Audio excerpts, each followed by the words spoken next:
advirtieron que la pandemia de nuevo coronavirus coloca en grave riesgo a los indígenas de la Amazonía. El gobierno de facto en Bolivia declaró el departamento del Beni, región de la Amazonía que limita con Brasil, en desastre sanitario. Se ha tomado la decisión de militarizar con más presencia todos los puntos de frontera. Ha transcurrido más de un mes y medio desde la declaratoria de emergencia sanitaria en Perú y aún no se conoce de ningún plan gubernamental de atención para las comunidades nativas de la Amazonía. Jair Bolsonaro assinou projeto de lei para regulamentar a mineração e a geração de energia elétrica em reservas indígenas no Brasil.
Buenas tardes con todas y todos. Mi nombre es Alison Cadenillas, soy miembro del equipo de Amazonía del Movimiento Ciudadano Frente al Cambio Climático. Les damos la bienvenida al seminario web Amazonía en Peligro, Políticas Climáticas en Contexto de Pandemia. Este seminario web es parte de la iniciativa de Cambio Climático y Amazonía del Foro Social Panamazónico, que está realizándose dentro del marco del FOSPE en Movimiento, una serie de seminarios web que tienen como objetivo acercar la problemática amazónica, teniendo como objetivo también ir hacia el 9º encuentro del FOSPA, que se va a realizar del 12 al 15 de noviembre de este año, todo vía este seminario web, Amazonía en Peligro, tiene como objetivo socializar un poco la situación de la Amazonía en los distintos países frente a las políticas del gobierno, ya sea en tiempos de pandemia y lo que han estado haciendo para impulsar el tema de extractivas, el tema de mitigación y adaptación a cambio climático para de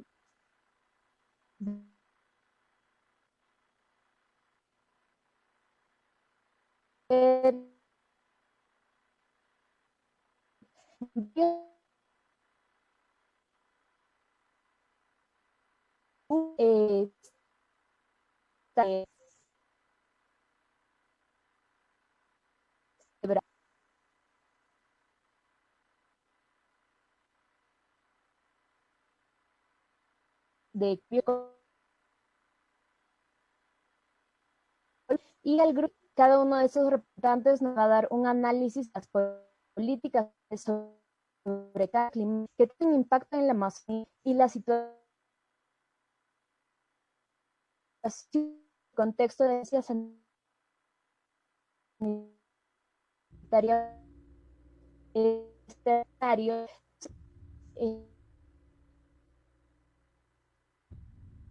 bienvenido el filósofo sociólogo, bienvenido Ivo.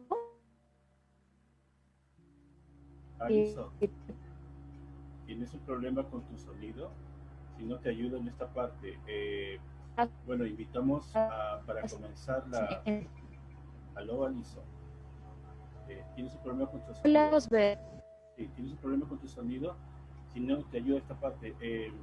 La idea es un poco compartir la situación de cómo estamos los países en el avance sobre las políticas públicas, sobre el cambio climático, pero a la vez un poco ver las situaciones que están en cada país en el contexto de la pandemia, en la situación también por la emergencia que se está viviendo en la Amazonía. Entonces, para todos los que están ahorita observándonos por el Facebook Live, le damos a todas la bienvenida y vamos a presentar ya a los expositores. Primero va a ser nuestro amigo Ivo Poletto, del Foro Mudanza Climática Socioambiental, y que nos va a hablar por Brasil en 10 minutos cómo está la situación en este marco de pandemia, en este marco de emergencia amazónica, en un contexto también de la emergencia climática. Ivo Poletto. Entonces, buenas tardes a todas y todos. Por una parte, es una satisfacción de participar en este encuentro virtual. Nos vemos a distancia, pero al mismo tiempo es una preocupación porque estamos iniciando a hablar sobre un problema muy grave que está presente en todos nuestros países y particularmente en la Amazonía, en la Panamazonía. Y yo quería empezar haciendo un homenaje a los indígenas, a los pueblos indígenas de la Amazonía.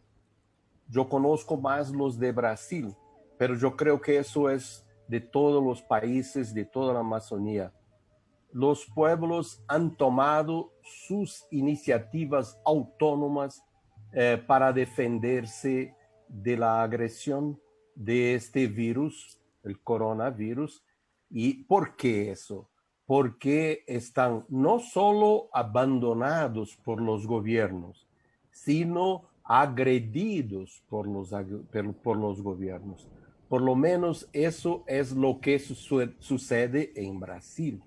Nosotros no podemos decir que los pueblos indígenas, y eso vale relativamente a todos los otros, las comunidades tradicionales, a todos los pueblos de la Amazonía, no solo están abandonados sin lo mínimo que se esperaría de presencia pública gubernamental en un tiempo de pandemia, o de pandemia, como ustedes dicen, pero están agredidos en sus territorios y en todas sus formas de vida. En particular, nosotros aquí en Brasil tenemos una articulación de los pueblos de Brasil, APIB, que hace un acompañamiento permanente, hora a hora, de lo que sucede como efecto de la pandemia en los distintos pueblos indígenas de Brasil. Y a las 12 horas, a mediodía de hoy, estaban ahí indicados más de casi 30,000 casos de contaminación. Son 29,381. Y hay ya 775 personas muertas por efecto de la pandemia. Y eso en 156 pueblos afectados por la infección de este virus.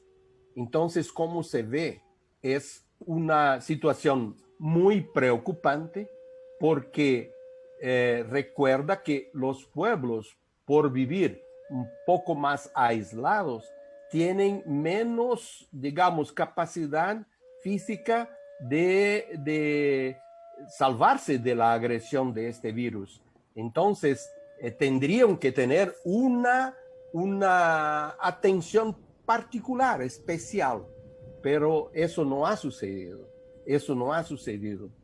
Al contrario, nosotros cuando el gobierno ha sido presionado, ha hecho, yo creo que dos cosas. Primero, mentir, engañando a la población, diciendo que estaba muy preocupado y que quería salvar la Amazonía, pero al mismo tiempo claramente comprometido con las grandes empresas interesadas en invadir, deflorestar y quemar aún con incendios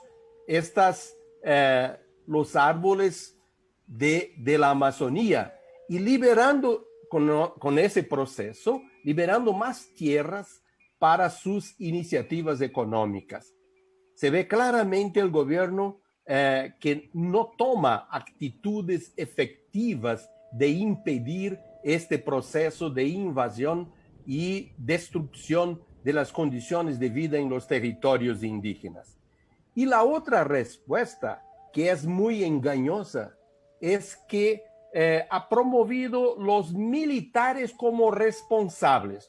Nosotros en Brasil tenemos un antiministerio de medio ambiente. Es claramente anticuidado del medio ambiente.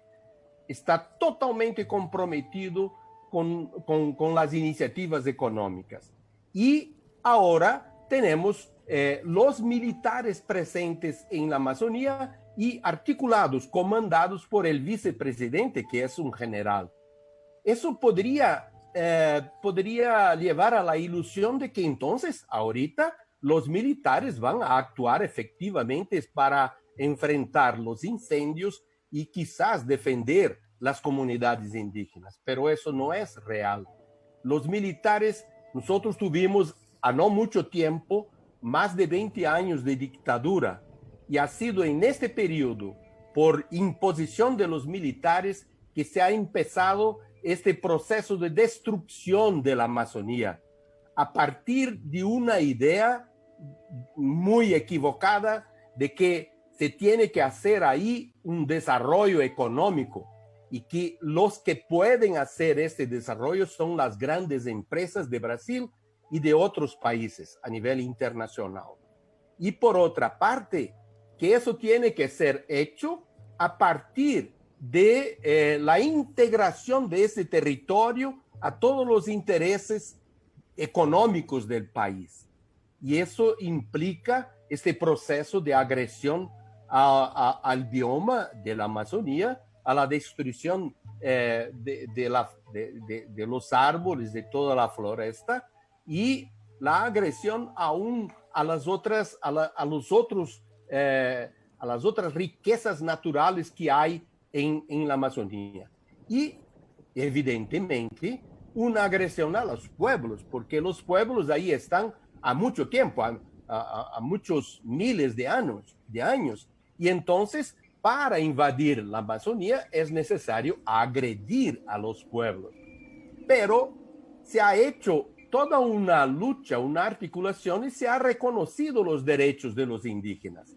Y por eso los indígenas organizados han presionado para que el gobierno promueva una atención especial a los indígenas. Pero mira, eso ha sido posible solamente cuando los jueces de la Suprema Corte del país han decidido que el gobierno tenía que hacer un programa especial de atención a los pueblos indígenas.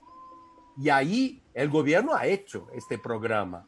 Y es un programa que se podría decir que es un programa de impedir la entrada de personas que podrían llevar el virus y contaminar las comunidades indígenas.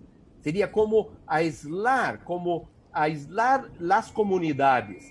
Pero la realidad es que eso no ha sido así tan eficiente. En la realidad, la APIP nos informa que esta instalación de isolamiento sanitario de los pueblos, de los territorios, así alcanza solo 163 territorios de los 537 tierras indígenas que hay en la Amazonía, sin indicar en eso los territorios de los indígenas no contactados, que están aislados por su voluntad, por su decisión.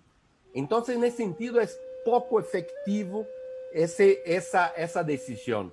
Y otra cosa, en realidad, en algunas de esas tierras, los que están sí defendiendo, los que están impidiendo la entrada de personas o de empresas, son los mismos indígenas que están organizados y defendiendo sus territorios. Entonces, en ese sentido, no hay una política efectiva de apoyo y defensa de la vida, de los derechos y del territorio de los pueblos indígenas. Pero quería solo rápidamente indicar una otra cosa.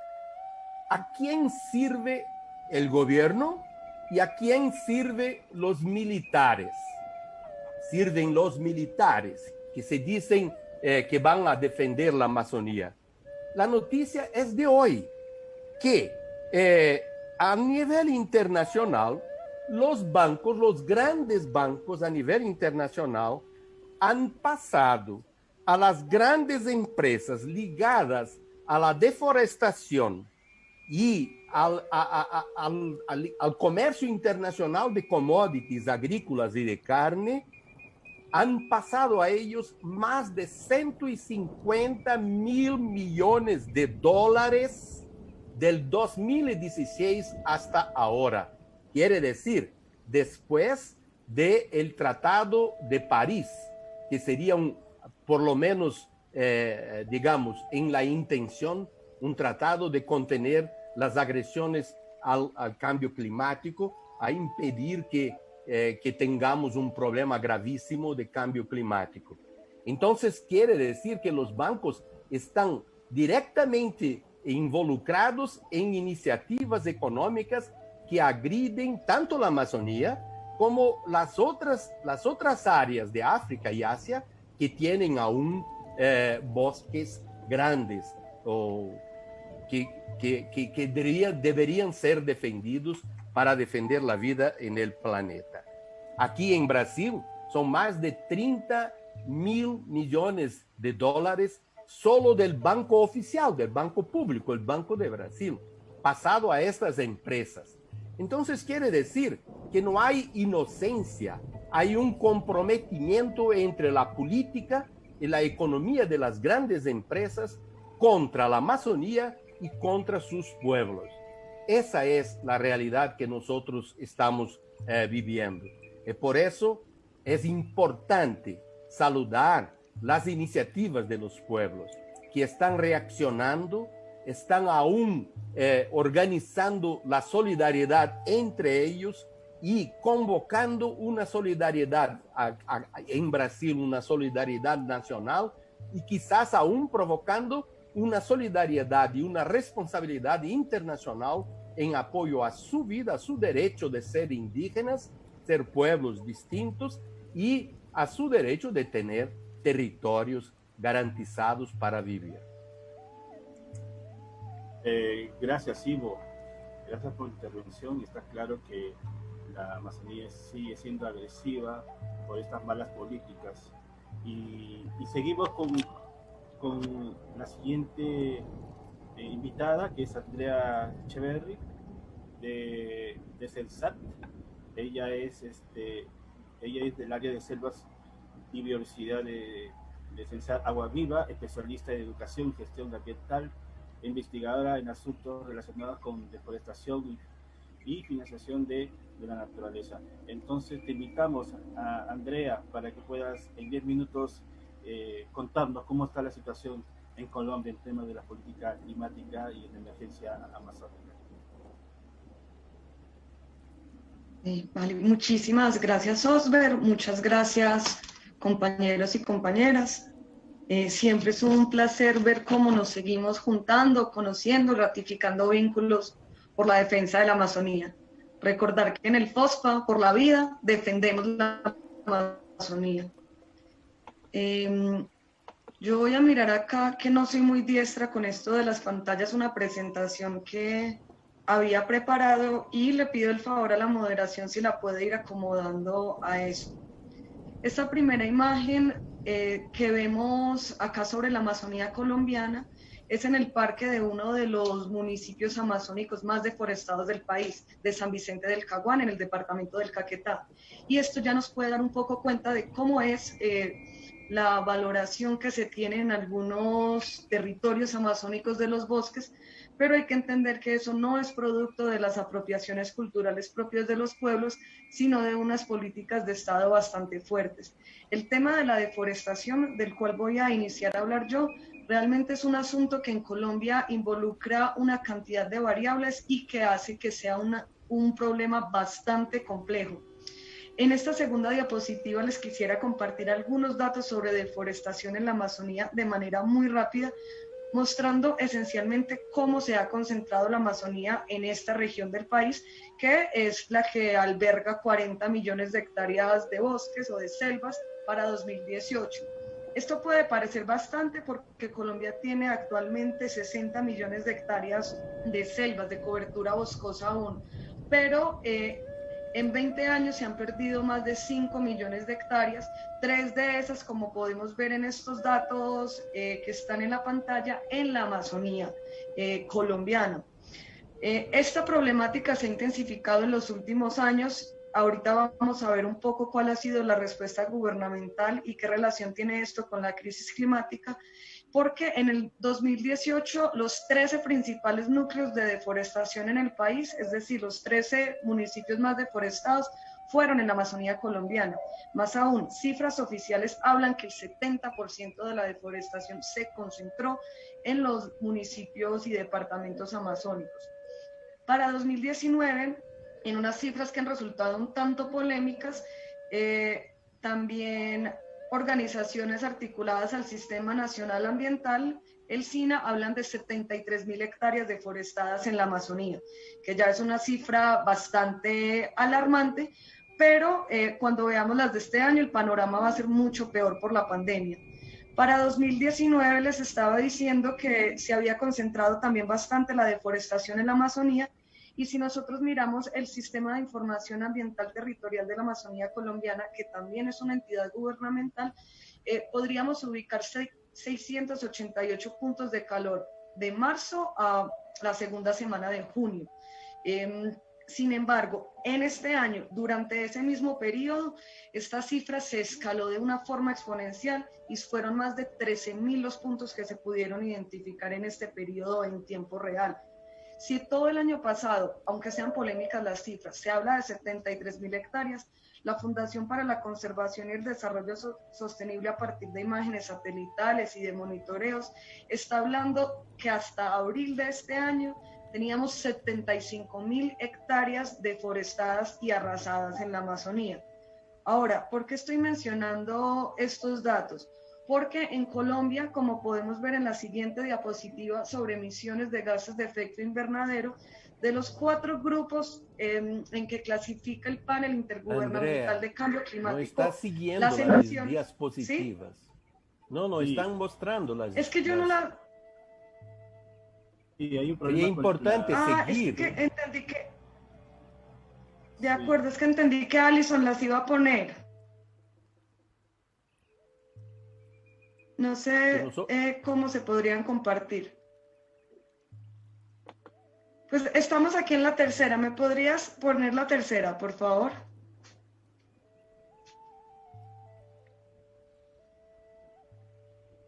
Hola, sí, estoy en la tercera, pero no sé si es que se ve en la pantalla. En la mía aparece la primera aún. Sí, aparece la primera.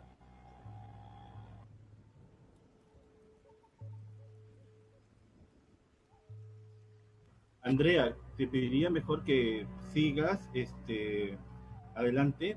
Bueno, hay problemas con la tecnología. Vale, mientras vamos resolviendo esto sí. Y ahorita nos podemos ir desatrasando y si algo se las podemos compartir. Exacto. Para no retrasarnos mucho en el tiempo. Bueno, entonces les estaba diciendo que en Colombia el sector de estos 4 sectores en que el panel intergubernamental de cambio climático clasifica los grupos de emisión en Colombia. Históricamente, desde 1990, el grupo que más ha emitido es el de agricultura, silvicultura y otros usos de la tierra. Es decir, está muy relacionado con la deforestación y con la deforestación para ganadería. Si nosotros vemos nuevamente las cifras históricas, podemos identificar que durante un periodo de 22 años, casi el 64% de las emisiones provino de deforestación, de conversión en pastizales de las selvas del país, principalmente de las selvas amazónicas y del Pacífico, y de la incursión de un hato bovino considerable.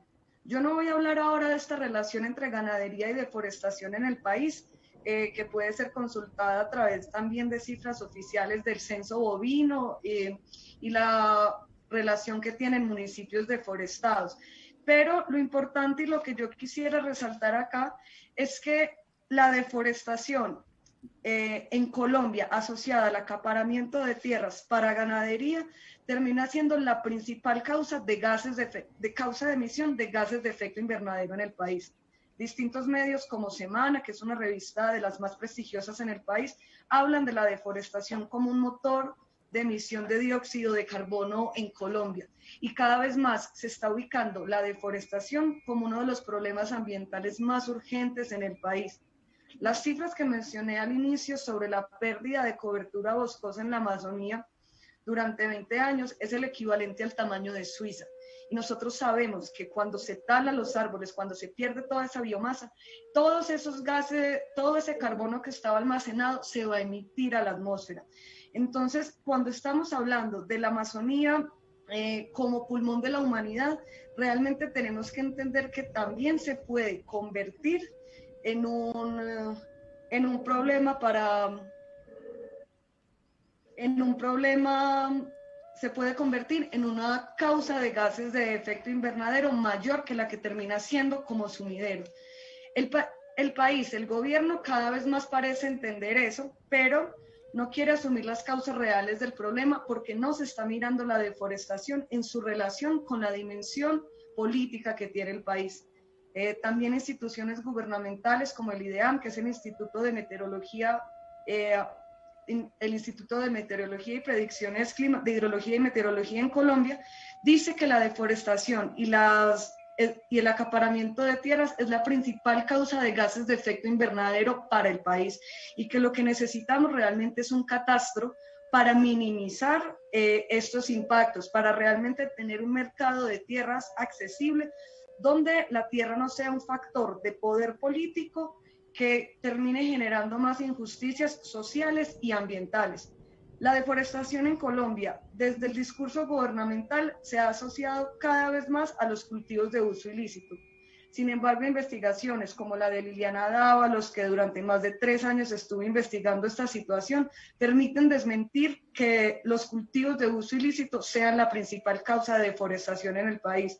Y por el contrario, distintos senadores como Juan Carlos Lozano hablan de que el 60% está asociada a la agroindustria, a la palma y a la ganadería extensiva principalmente, que son aquí en Colombia, como había dicho, fortines políticos y que tienen unas alianzas bastante fuertes con el gobierno. Por eso la respuesta gubernamental no ha sido acertada y se ha centrado más realmente en unas políticas efectistas que en atacar las raíces del problema. Las respuestas gubernamentales para esto han sido 2 esencialmente. La militarización, como estaba mencionando Ivo inicialmente y como lo pudimos ver también en el video de apertura, que se acentúa en el 2019 con la creación de la estrategia Artemisa. La estrategia Artemisa fue una estrategia coordinada entre distintas fuerzas militares, policivas, entre entes acusadores como la Fiscalía, para perseguir con el 10% de las Fuerzas Armadas colombianas a los deforestadores, que en Colombia, según el gobierno, parecieran ser los pequeños campesinos porque no han logrado detener la deforestación, con ello no han logrado detener la crisis climática y en esta pandemia se ha, como vimos, intensificado mucho la situación, incluso a pesar de que han habido muchísimas operaciones militares durante estos momentos y que han sido denunciadas también porque pueden ser un vector para empeorar la crisis causada por el COVID en territorios vulnerables. En estas operaciones se está confundiendo la lucha contra la deforestación y la lucha contra las drogas. Entonces es un problema bastante complejo, pero que no se va a solucionar por una vía militar. La otra respuesta que está dando el gobierno es la financiarización a partir de lo que desde Sensat y otras organizaciones hemos nombrado como falsas soluciones. Es decir, proyectos de reducción de emisiones por degradación y deforestación conocidos como REDD, mecanismos de desarrollo limpio y otros instrumentos de esta índole que no hacen sino maquillar el problema y no atacan sus verdaderas raíces. Tanto así que la Contraloría General de la Nación saca un informe este año diciéndole al Ministerio de Ambiente: es evidente que ustedes no saben qué está ocurriendo con los dineros para la reducción de emisiones por degradación y deforestación en la Amazonía colombiana, y si siguen en esa vía van a tener una sanción por parte de esta entidad de control. Como conclusión, yo quisiera apuntar también a una frase del IDEAM, este instituto que les mencioné ahora gubernamental, cuando está hablando en términos literales cómo la tenencia y el uso de la tierra son los factores que más incidencia tienen en las emisiones de gases de efecto invernadero, afectando la vulnerabilidad del país y ocasionando un impacto mayor sobre el bienestar de la población rural por el uso ineficiente de este recurso. Entonces, esto nos permite ver cómo la deforestación en Colombia está implicada con el poder político, y entonces el problema de la crisis climática termina siendo un asunto complejo con variables que involucran el narcotráfico, la ganadería, el acaparamiento de tierras, la militarización, y por eso no se puede atacar de la forma tan simple y efectista que pretende hacer el gobierno. Por eso en Colombia la deforestación no la podemos entender simplemente como una consecuencia de la ampliación de la frontera agrícola por necesidades campesinas, como se ha querido presentar por parte del gobierno, sino también como una causa y una consecuencia del modelo político que tiene el país, donde la tierra ha fungido y sigue fungiendo como un medio de poder político, y por lo cual no quieren tomarse realmente cartas en el asunto. Entonces, las medidas para enfrentar la crisis climática tan relacionada con la deforestación en el país, si no cuestionan el poder en el país, si no cuestionan las injusticias sociales, si no avanzan en una real reforma agraria como se ha venido clamando de distintos sectores, no van a ser más que unas palabras que pueden sonarle bonitas a algunos, pero que cada vez desde más sectores están empezando a generar suspicacias. Muchas gracias.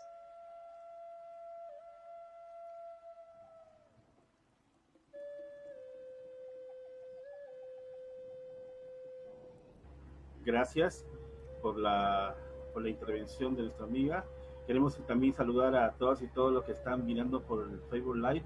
También darle la bienvenida. Aquí estamos siguiendo el proceso de esta gran actividad. Para seguir con el siguiente invitada, vamos a invitar a nuestra amiga de SEDENMA de Ecuador, a Natalia Green. Ella es también parte de un proceso importante en el seguimiento de las políticas públicas sobre cambio climático en cuestiones también de la Amazonía y el tema de los bosques. Entonces, Natalia, te invito, por favor, que puedas prender tu cámara y presentarte.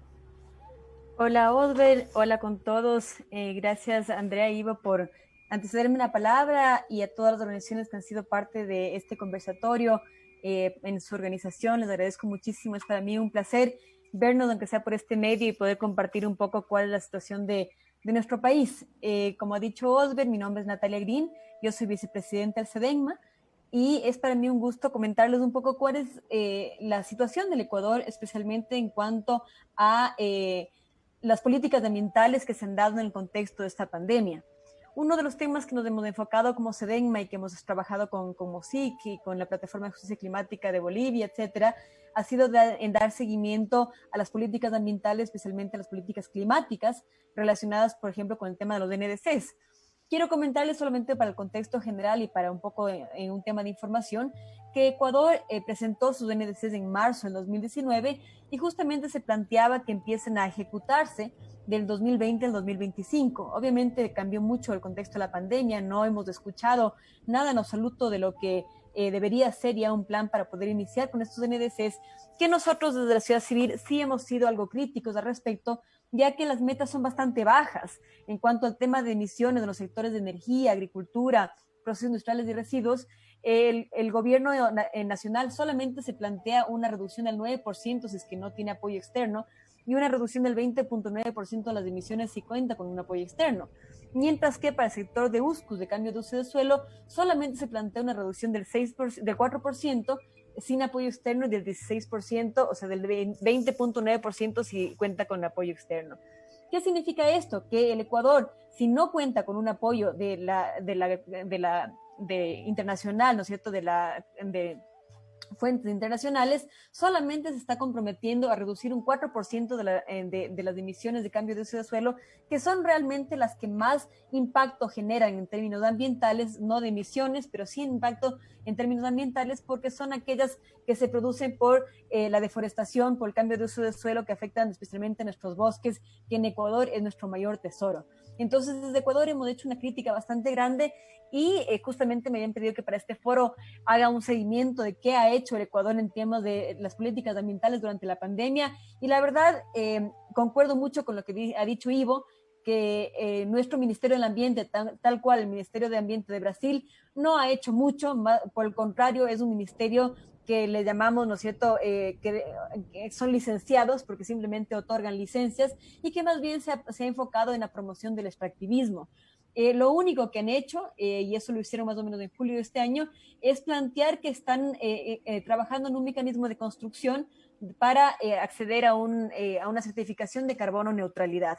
Fuera de eso, realmente las políticas climáticas del Ecuador han estado bastante estancadas y más bien el Ministerio del Ambiente se ha enfocado en promover el extractivismo junto con el mismo gobierno nacional, que ha promovido y ha utilizado este tiempo de pandemia para promover especialmente la minería a gran escala como esta solución para salir de la pandemia, salir de la crisis económica que se nos viene encima.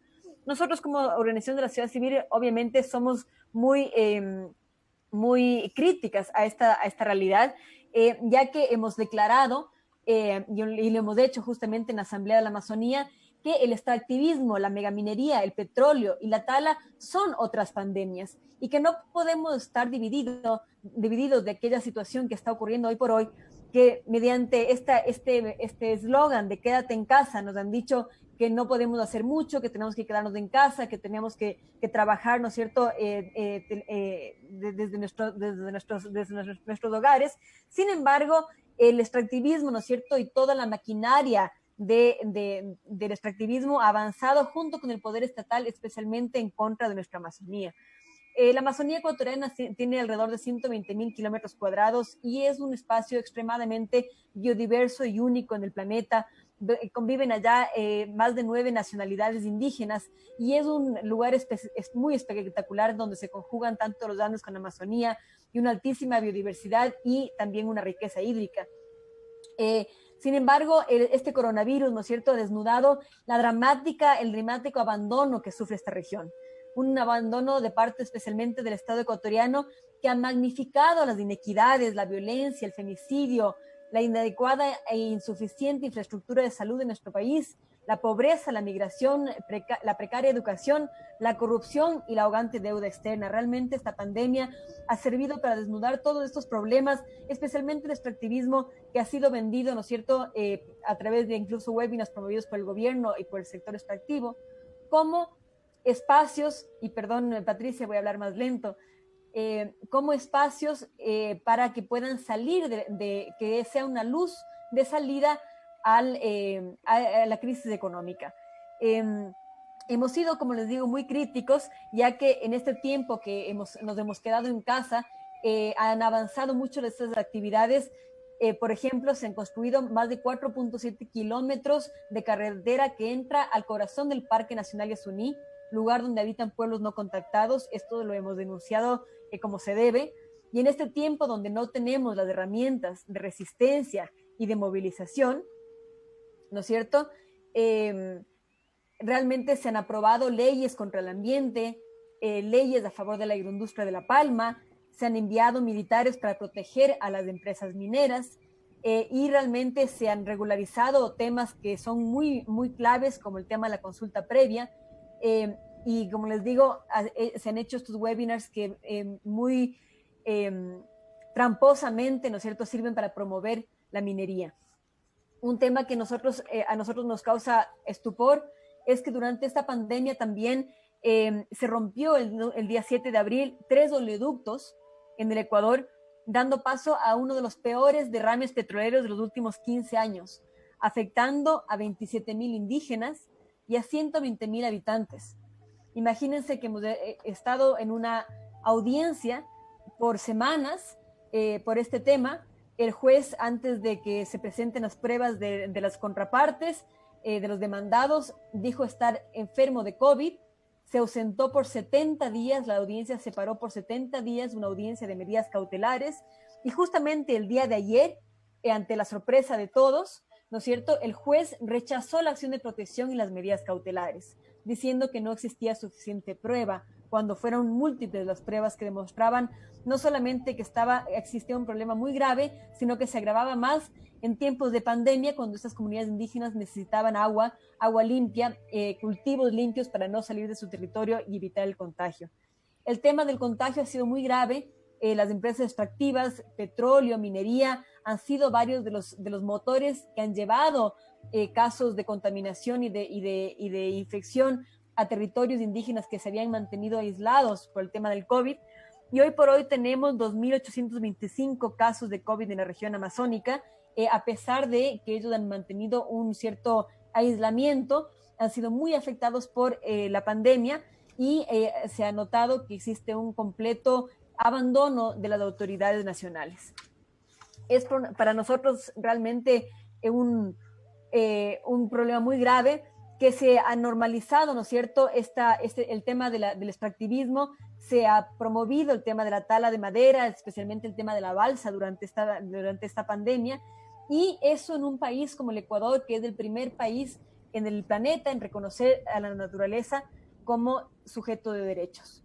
Entonces, repito, el extractivismo, la megaminería y el petróleo, la tala, son otras pandemias que, sumadas a la pandemia del coronavirus, hacen que realmente la situación de la Amazonía ecuatoriana sea casi insostenible. Sea insostenible ya que no existe suficiente atención para los pueblos indígenas, se encuentran en total abandono, y por lo tanto nosotros nos hemos unido a todas las fuerzas que se van articulando para el tema de la protección y la defensa de la Amazonía, ya que es importante ver a la Amazonía como un todo, amenazado, y poder actuar conjuntamente con acciones conjuntas, porque creo que las pandemias varias que nos afectan son comunes para la región. Por lo tanto, nosotros hemos participado, por ejemplo, en la Asamblea de la Amazonía. Estamos muy contentos que el FOSPA va a darse, porque estábamos listos para participar en marzo. Y además, tanto como SEDENMA en el Ecuador, pero también como Alianza Global por los Derechos de la Naturaleza, y de mi persona como secretaria del Tribunal Internacional de los Derechos de la Naturaleza, hemos realizado una audiencia en línea del caso Amazonía, Chaco y Chiquitanía versus el Estado Plurinacional de Bolivia, ya que ese no es el caso nuestro en Ecuador con el tema de las quemas, pero sí el caso de países como Bolivia, como Brasil, que nuevamente empiezan a sentir la grave destrucción de las quemas, que no son solamente producto del cambio climático, sino son especialmente una consecuencia del agronegocio, ¿no es cierto?, de la extensión de la palma, de la expansión de la ganadería y de las políticas que promueven, ¿no es cierto?, el fomento de la utilización de estas tierras, y que por lo tanto no protegen a la naturaleza. Este fallo que se dio hace un par de semanas justamente condenó a los gobiernos con respecto al tema de los paquetes incendiarios que promovían estas quemas, y este es uno de los casos que como Tribunal Internacional de Derechos de la Naturaleza vamos a promover durante este año, y queremos que se puedan resaltar las realidades de otros países de América Latina con respecto a la Amazonía, para ir acumulando evidencias para un gran tribunal de derechos de la naturaleza que se realizará a final del próximo año en la cumbre de cambio climático en Glasgow en el 2021. Sin embargo, hasta eso queremos seguir recopilando información de la cantidad de amenazas que vive hoy nuestra Amazonía y que realmente son amenazas comunes. Yo creo que el extractivismo es una amenaza común que si deseamos cambiar de modelo que nos impulsa justamente la pandemia, tenemos que pensar en buscar un modelo más sostenible, por lo tanto buscar alternativas energéticas más sostenibles y por tanto entonces dejar el petróleo bajo tierra, ¿no es cierto? Iniciativas en Ecuador como la iniciativa de las cuencas sagradas promueven, ¿no es cierto?, un cambio de modelo para la Amazonía, donde no exista más petróleo, donde no haya más minería, sino se promuevan perspectivas alternativas al extractivismo, que son muy reales y son la voz de los pueblos indígenas que impulsan un nuevo modelo de desarrollo para la Amazonía. Así que sin eso, para no utilizar mucho del tiempo, les cuento entonces cómo es la situación del Ecuador, que en términos de políticas ambientales y climáticas no ha avanzado lo suficiente bajo la excusa de la pandemia. Sin embargo, sí han avanzado varios decretos, varias actividades y promoción del extractivismo a pesar de la pandemia. Entonces vemos claramente cuáles son las prioridades de nuestro gobierno nacional, cómo no se prioriza el tema del ambiente, cómo no se están garantizando los derechos de la naturaleza, cómo no se prioriza el tema de las políticas climáticas, sino por el contrario, nos venden una idea de ahondar aún más esta crisis a través de la minería metálica a gran escala y del petróleo. Así que les doy muchísimas gracias por ese espacio para compartir cuál es la realidad del Ecuador, que creo se asimila mucho, por lo menos de lo que habíamos escuchado de Brasil y de Colombia. Muchísimas gracias. Gracias, Natalia. En verdad, hay toda una... entre los países se siguen dando estos problemas, ¿no?, de políticas mal dadas desde los gobiernos, teniendo en cuenta que tienen un compromiso importante con el cambio climático, ¿no? Tú lo has dicho, ¿no? Los países firmaron un compromiso que es el Acuerdo de París, lo dijo también Ivo, ¿no? Pero eso en políticas públicas dentro de la Amazonía no se está cumpliendo, ¿no? Entonces, queremos seguir con la presentación de la siguiente invitada, que es Tania Ricaldi. Ella es del Grupo de Trabajo de Cambio Climático y Justicia. Ella es economista, máster en Desarrollo Sostenible y Medio Ambiente, doctorado en Sostenibilidad. Y bueno, ella nos va a dar también desde su punto de vista en 10 minutos cómo está la situación de la Amazonía en políticas públicas sobre cambio climático desde la perspectiva de Bolivia. Tania, 10 minutos. Y te pediría, por favor, pausadamente, porque hay una traductora que está haciendo la versión en portugués, entonces para que los compañeros tengan también la oportunidad de escuchar toda la presentación. Adelante, Tania. Gracias, Osber. Buenas tardes a Ivo, Andrea, Natalia. Hay muchos elementos que coinciden. En realidad creo en todo lo que son estos escenarios que estamos viviendo en los distintos países de la Amazonía, ¿no?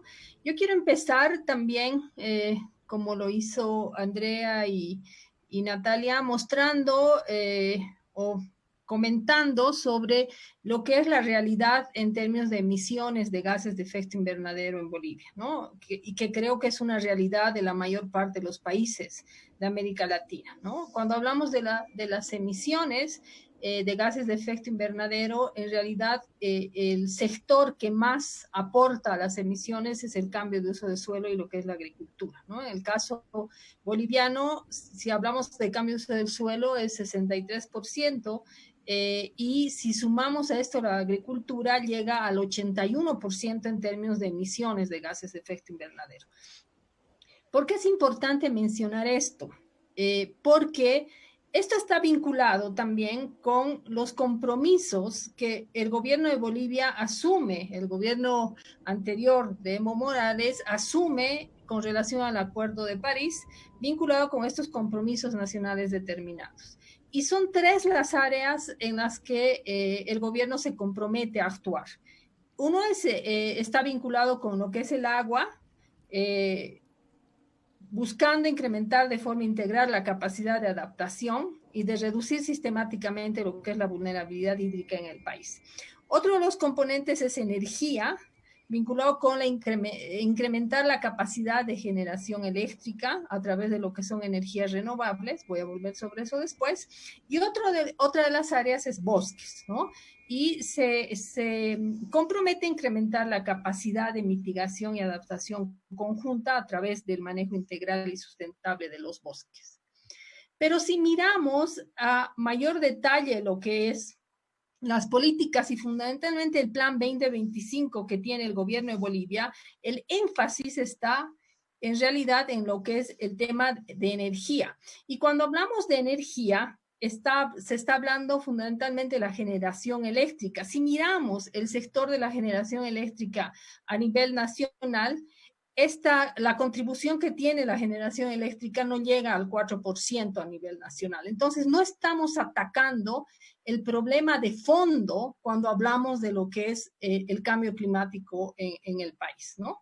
Otro aspecto que creo que es importante mencionar y vinculado también con estos compromisos es lo que mencionaba Natalia hace un momento, es que no podemos hablar de políticas de cambio climático sin hablar de lo que son políticas de desarrollo. Es más, en realidad las políticas de cambio climático deben ser vistas desde lo que son las políticas de desarrollo y desde las visiones de desarrollo que tienen los países.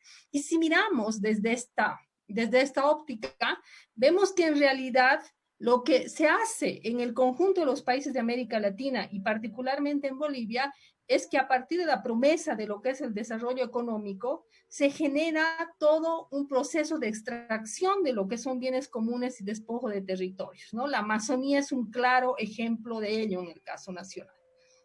En realidad, las políticas de desarrollo han sido y son sistemáticamente políticas de depredación y descapitalización natural, ¿no? Es decir, un modelo que favorece al poder hegemónico extractivista y hoy con muchísima más fuerza a la élite del agronegocio con la complicidad del Estado, ¿no? Es decir, el Estado es totalmente funcional a las lógicas y al poder hegemónico de las corporaciones y del capital transnacional y de lo que es precisamente estas lógicas de depredación y de despojo natural, ¿no?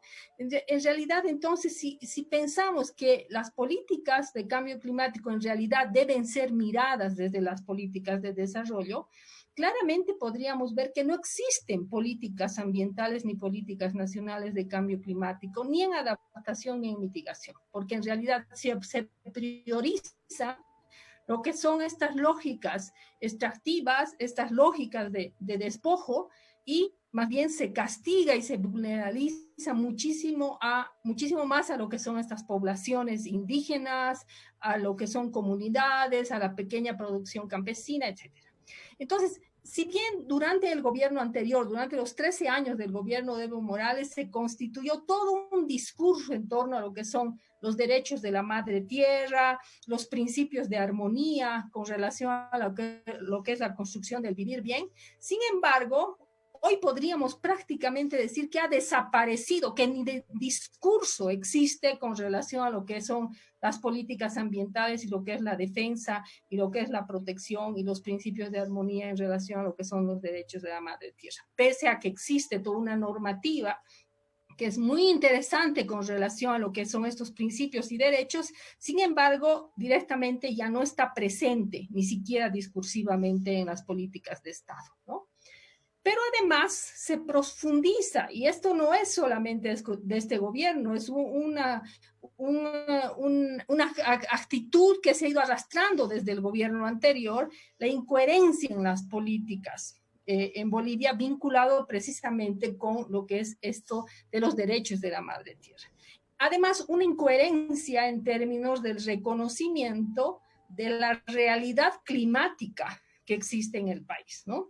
Y eso se traduce en la ampliación de la frontera agropecuaria y extractiva.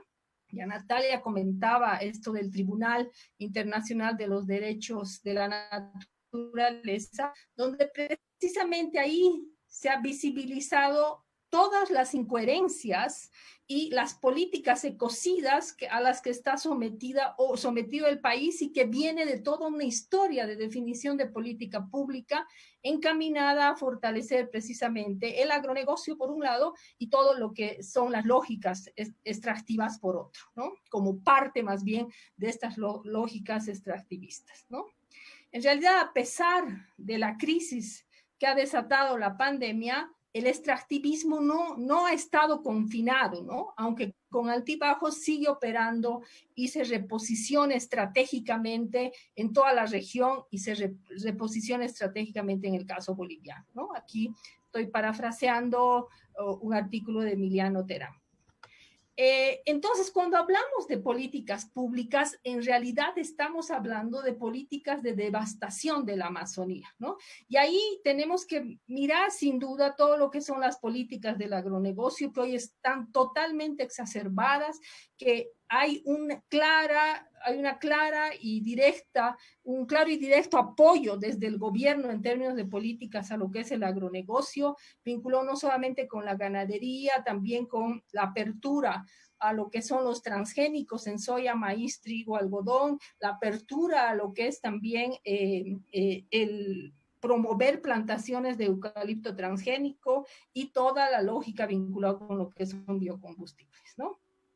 A esto se suma toda la actividad de minería ilegal que está presente en la Amazonía y que además tiene unas perversidades terribles en términos no solamente ambientales, de contaminación, de degradación de lo que es el ecosistema, sino también, o los ecosistemas, sino más bien vinculado también a aspectos sociales, ¿no?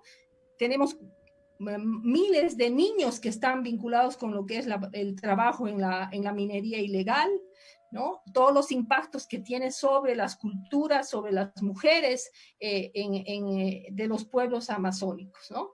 Otro aspecto que está vinculado, que también viene del gobierno de Evo Morales, pero que sin embargo en este gobierno también se ha hecho incluso manifiesta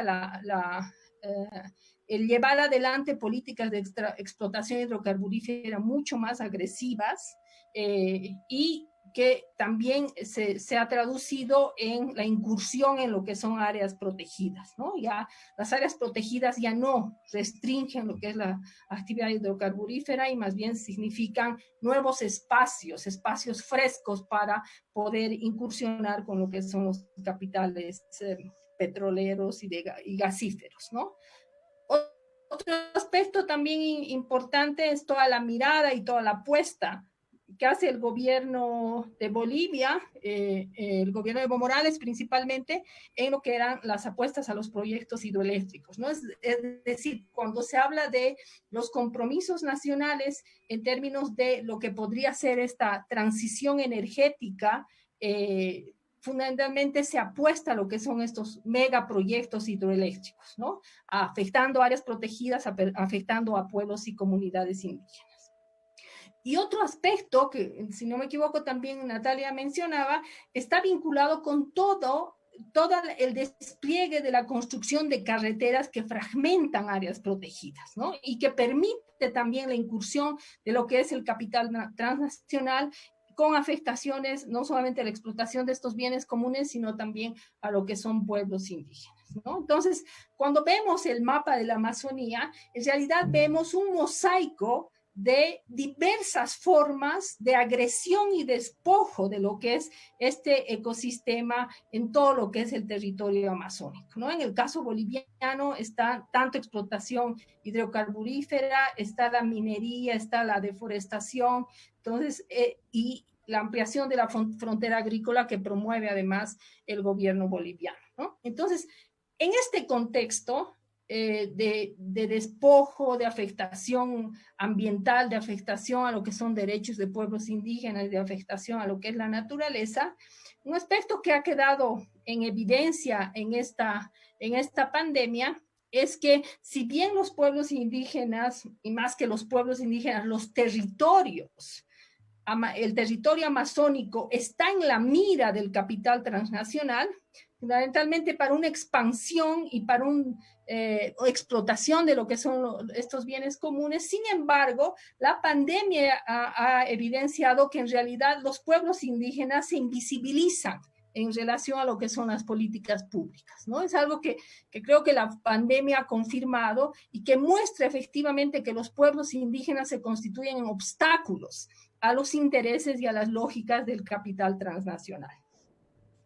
La pandemia del COVID además se ha convertido en una amenaza más que enfrentan las comunidades indígenas, ¿no? Además del extractivismo, la ampliación de la frontera agrícola, la deforestación, la explotación petrolera, la minería ilegal, ahora tienen además la pandemia, que es otro factor, ¿no?, que está generando esta vulneración de lo que son los derechos también de los pueblos indígenas, pero también los constituyen en poblaciones mucho más vulnerables a lo que es el contagio y la expansión de lo que es la enfermedad, ¿no? Aquí recupero también algo que decía Damián Barr sobre que no estamos todos en el mismo barco, pero todos estamos en la misma tormenta, ¿no? Es decir, todos estamos enfrentando lo que es la pandemia, pero sin duda en condiciones totalmente distintas, ¿no? Y con políticas y apoyos desde los gobiernos también en condiciones muy distintas, ¿no? Y aquí es importante mencionar dentro de lo que es estas lógicas de apoyo desde las políticas públicas del gobierno boliviano, por ejemplo, todo el apoyo que se está dando al sector agropecuario y del agronegocio con una transferencia desde lo que son créditos de apoyo para enfrentar la pandemia de $800 millones que se están transfiriendo para que los productores agroindustriales puedan hacer frente a las deudas y a los créditos que tienen con la banca, ¿no? Entonces, ahí se invisibiliza a poblaciones vulnerables, como el caso de las poblaciones indígenas de la Amazonía, pero sin embargo se transfieren gran cantidad de recursos para poder fortalecer aún más el poder del agronegocio, ¿no?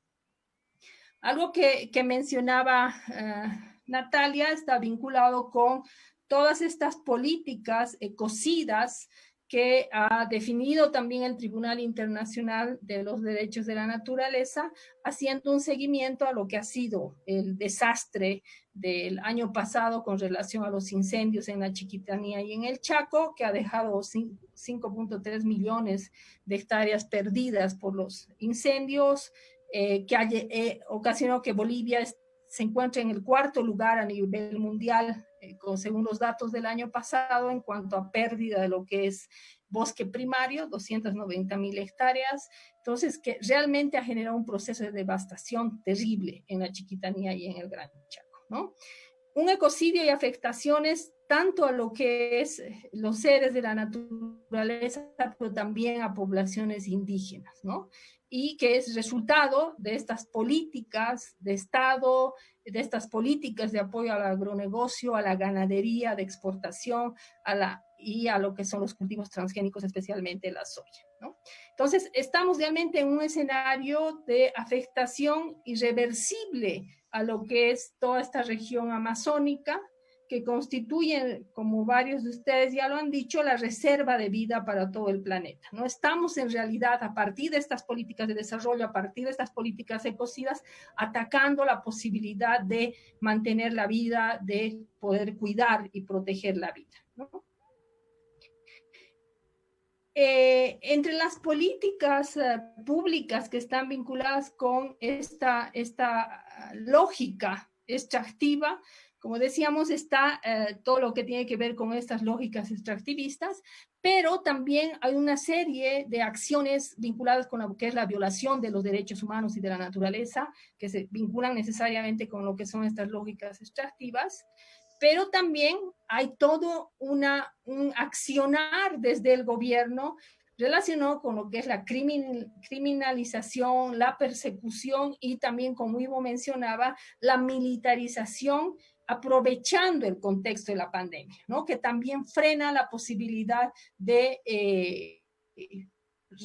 de que las poblaciones puedan manifestar, denunciar o movilizarse en torno a lo que son estas lógicas extractivas, ¿no? Si bien la pandemia ha paralizado actividades, ha confinado a las sociedades en sus hogares, sin embargo, estas lógicas extractivas han seguido y de hecho ha generado en el caso de las poblaciones indígenas este contagio a partir de estas personas externas que llegaban a las poblaciones y que han difundido lo que es el contagio de la pandemia, ¿no?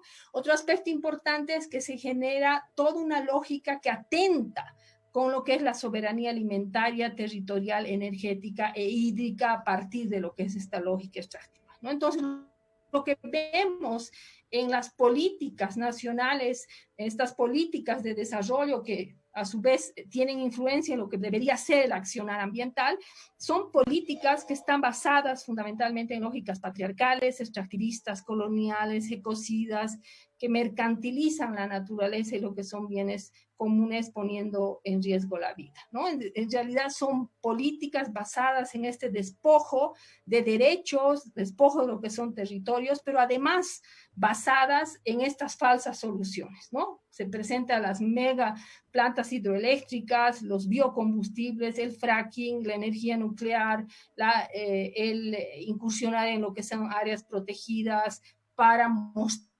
como si y los transgénicos, sin duda, para mostrar estos como las únicas rutas posibles a poder alcanzar la promesa del desarrollo, ¿no? Con terribles consecuencias para lo que son las poblaciones indígenas, ¿no? Otro aspecto y con esto acabo, que está vinculado con lo que es precisamente la pandemia, en el seguimiento que hace REPAN y COICA sobre lo que es el contagio a poblaciones indígenas en la Panamazonía boliviana, los datos al 30 de junio realmente son alarmantes, ¿no?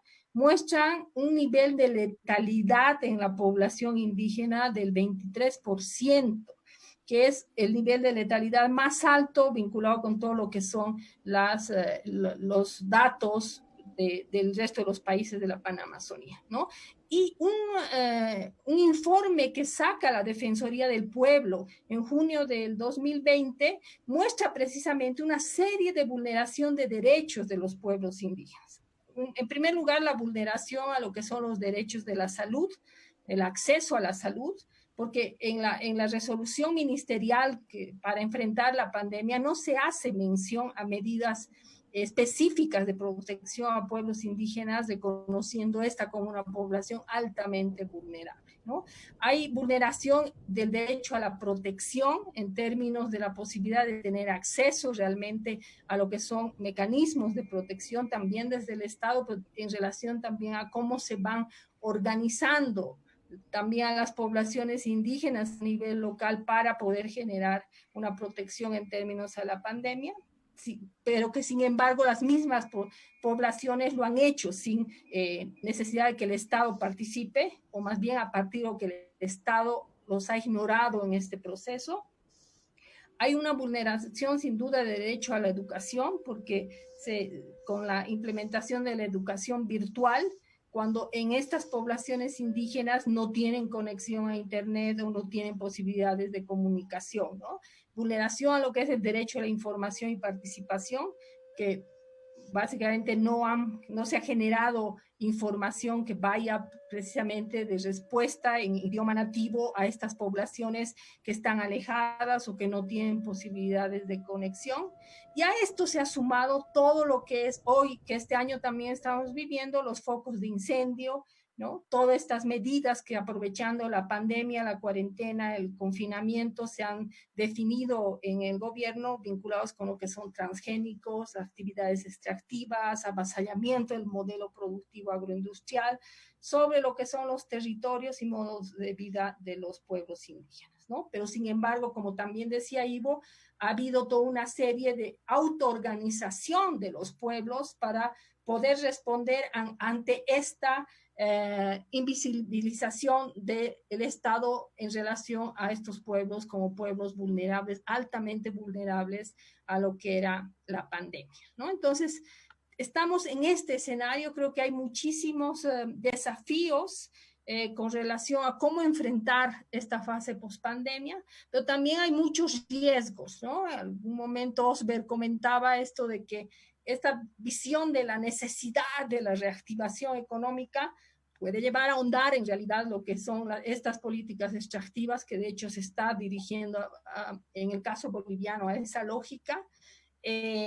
También hay todo lo que es una orientación de la nueva normalidad que está definiendo lo que es una agenda y una construcción de la región que más bien profundiza lo que es la apropiación y la capitalización de la naturaleza, del trabajo, ¿no? Partiendo de lo que son estos binomios seguridad, emergencia y lo que es rescate versus crisis económica, ¿no? Entonces, creo que es necesario en este debate posicionar la necesidad de esta transición, el repensar la vida, repensar las formas de ocupación de lo que es el aprovechamiento y el relacionamiento con lo que es la naturaleza, y fundamentalmente apoyar a propuestas y formas de vida desde los territorios, desde los pueblos, ya que sin vida no hay economía, ¿no? Gracias. Gracias, Tania, por tu intervención. Ahora damos pase a Romina Rivera, miembro del Movimiento Ciudadano frente al Cambio Climático, y ella está a su cargo del programa de Amazonía. Romina, te invitamos 10 minutos para que puedas compartir de enfoque lo que está pasando en Perú sobre el tema de la Amazonía relacionado con el cambio climático. Ok, muchas gracias, Osber.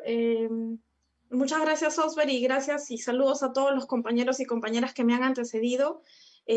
Reciban un saludo del Movimiento Ciudadano frente al Cambio Climático, esta organización peruana que junto con nuestros aliados de esta iniciativa de cambio climático y Amazonía, hemos venido haciendo seguimiento a las políticas climáticas de los gobiernos, ¿no? Y esta vez, bueno, vamos a compartir un poco cuál es el contexto, digamos, a nivel del Perú, ¿no? Podemos pasar a la siguiente diapositiva. Yo lo que quisiera primero contextualizar es cómo nos ha agarrado a nosotros esta pandemia, ¿no? Estas circunstancias a nosotros nos han agarrado digamos, en una situación nacional muy compleja. El Perú actualmente es el país más golpeado por la pandemia. Esto se debe no solamente al impacto, digamos, de esta enfermedad, el nivel de contagio y muerte que ha causado, sino principalmente a los factores previos, ¿no? De desigualdad social y de desigualdad económica que presentaba el país y que sumados, digamos, a un escenario de pandemia realmente ha configurado lo que nosotros hemos denominado un escenario de terror, ¿no? Actualmente en el Perú estamos alrededor de 657,000 personas, casos de contagio. De esos hay más o menos unos 29,000 y un poco más de muertes, ¿no? Que nos ubican dentro de los países más afectados por la pandemia, sino el mayor en estos momentos, ¿no? Asimismo, debo hacer mención de que en estos días ha salido hace unos días una noticia de que la economía peruana es la más afectada, otra vez más a nivel mundial, en torno a la recesión creada por la pandemia, ¿no? Y yo comento esto porque, digamos, este es el escenario en el que nosotros actualmente nos estamos enfrentando, y esto ha tenido, digamos, una serie de implicancias en torno a la Amazonía, ¿no? En primer lugar, nosotros se identifica que ha habido una atención tardía y poco efectiva a nivel del gobierno, ¿no? A pesar de las múltiples advertencias que organizaciones indígenas, principalmente, pero también organizaciones aliadas, ¿no? Mencionaron sobre la posibilidad del impacto de la pandemia en Amazonía, ¿no? Hay que recordar que en el caso del Perú, el gobierno peruano se demoró más de 60 días en reunirse con las organizaciones nacionales, más de 100 días en trasladar algo de presupuesto específico para atención de pueblos indígenas, y que en general ha desoído todas las recomendaciones que las organizaciones, los pueblos amazónicos, ¿no? Hicieron en torno a enfrentar la pandemia en estos territorios, ¿no? Ha habido una escasa coordinación, lo que ha llevado a una serie de errores, de fallas, ¿no? Que ha agravado, digamos, la situación ya de precariedad que tenemos en la Amazonía, debido a que es una zona a la que en el caso del Perú le tenemos una deuda histórica porque no hay médicos, no hay medicinas, no hay hospitales, entre otras cosas, ¿no? Esto ha significado finalmente una alta tasa de contagio y de mortalidad a los pueblos amazónicos, ¿no? Indígenas principalmente, ¿no? Y eso implica también la pérdida, ¿no? De varios líderes, lideresas, sabios y sabias, que tienen un conocimiento ancestral sobre el territorio y sobre el manejo del territorio, que es fundamental, digamos, para enfrentar la crisis climática, ¿no? Es tal la situación, tal la gravedad que AIDESEP, que es, por ejemplo, la organización amazónica, ¿no?, más representativa en el caso del Perú, ha demandado al Estado peruano por etnocidio, es decir, por poner, ¿no?, en peligro no solamente su existencia física como pueblo, sino también su existencia cultural, ¿no? Dada la pérdida de varios sabios y sabias. Siguiente, por favor. Entonces, como vemos, es una situación muy precaria. Esta es una imagen que se ha tomado en Loreto, que es la región, digamos, amazónica más grande del Perú, donde lo que vemos es mucha precariedad. Las personas han tenido que ser trasladadas durante horas para poder ser atendidas en casos de emergencia. Y, por ejemplo, esta región ha alcanzado ya lo que se denomina la situación de rebaño debido al gran contagio, al masivo contagio que hay en esta región, ¿no? La afectación es muy grande para todos los pueblos y eso ha generado además una serie de protestas en demanda, ¿no?, de atención urgente e inmediata en este contexto. Siguiente, por favor. Es así que yo quisiera retroceder entonces, este es el contexto actual, pero a mí me gustaría retroceder un poco a la narrativa, a la idea que el gobierno peruano ha estado difundiendo a nivel de todos los eventos internacionales, y es que a nivel de cambio climático en los últimos años, el Perú se ha presentado como uno de los países que mayores avances ha presentado con respecto a estas políticas sectoriales, ¿no? Y se ha presentado además oficialmente, ¿no?, como un gobierno comprometido para la lucha contra el cambio climático, porque presentó oficialmente sus contribuciones nacionalmente determinadas, que son los compromisos climáticos, ¿no?, que asume el Estado peruano, porque ha aprobado una ley marco de cambio climático en los últimos años en un proceso que hay que reconocer ha sido bastante particular para el Estado peruano, porque ha sido un proceso que ha tenido, digamos, ha habido un proceso participativo con organizaciones, ha habido un proceso de consulta previa, con muchas dificultades, pero que finalmente se ha dado,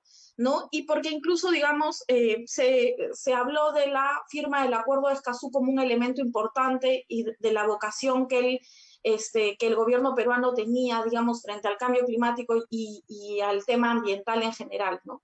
Sin embargo, nosotros debemos hacer algunas precisiones. Una primera precisión es que los compromisos internacionales que ha presentado el Perú, lo que significa su ambición climática, están considerados bajo un escenario que se conoce como el business as usual, o en realidad como el escenario, digamos, común, normal, que no presenta mayores cambios. Entonces, son medidas que se han tomado, que se han propuesto a nivel del gobierno, ¿no?, que no están en un escenario que no está considerando, en primer lugar, que tenemos una tendencia negativa en torno a nuestra política ambiental y a lo que está ocurriendo en los territorios, al nivel de deforestación, de degradación ambiental.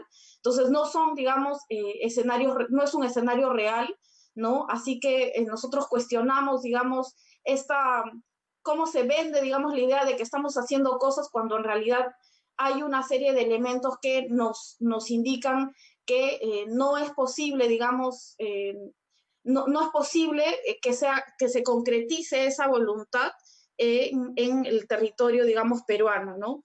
Lo segundo es que a pesar de que hay un avance normativo, es decir, hay una ley de cambio climático, entre otras cosas, ¿no?, que se están estableciendo competencias, responsabilidades, nosotros entendemos que a nivel del Estado peruano eso todavía es muy nominal, o sea, es muy declarativo, principalmente porque, por ejemplo, hay una competencia desigual en términos de poder entre lo que significa el Ministerio del Ambiente, que es quien debería tener la rectoría en términos climáticos, y otros ministerios como el Ministerio de Energía y Minas, que evidentemente pesa mucho más, digamos, en términos políticos, ¿no? Asimismo, porque tenemos una política muy fragmentada para enfrentar este problema. Pongo un ejemplo claro.